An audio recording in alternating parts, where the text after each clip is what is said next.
I wanted to share a couple of signs that were and weren't so clear to me about being clairsentient, kind of what that means for me and my journey. And then I mostly wanted to do this video because for a long time in my life, either other people invalidated me or I invalidated myself. I thought like this is all in my head or this can't be right. And it turns out as I got to know more people with the same gifts I have or abilities I have, a lot of us have the same collective experience, and I never want somebody to feel alone like I felt. So one of the things that I kind of always had my entire life was I genuinely enjoyed being alone, and I don't really like to be around people very much because I always felt super heavy with people. This stems from childhood into my adolescence, into my adulthood.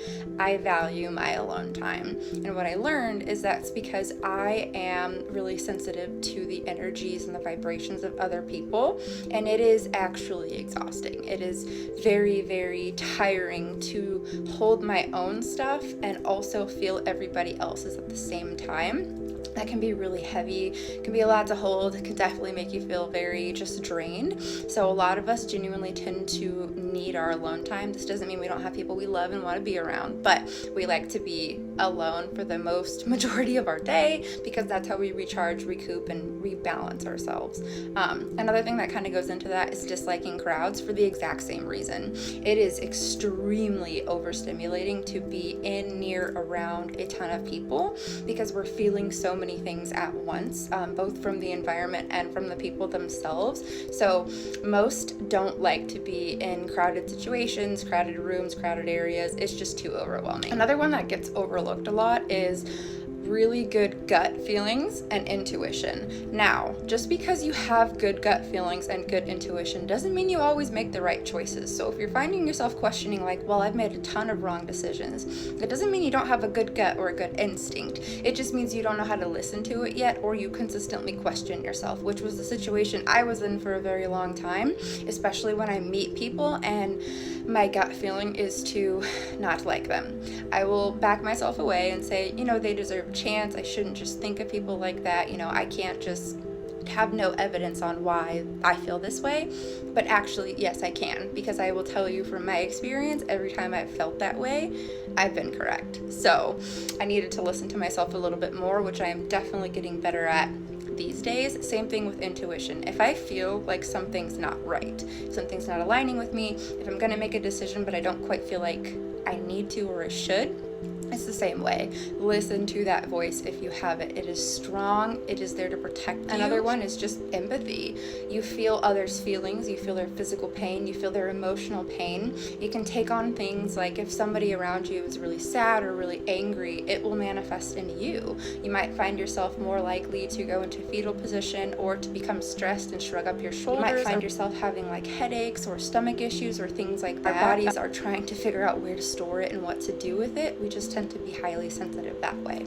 Another thing is if you find yourself working with high frequencies, high vibrations, energy, a lot of people who are attracted to spiritualism, a lot of people who are attracted to crystals like I am, or things like that, we tend to resonate with things that are higher vibration, whether that be meditation, visualization, manifesting, spirituality, religion, whatever that might mean for you.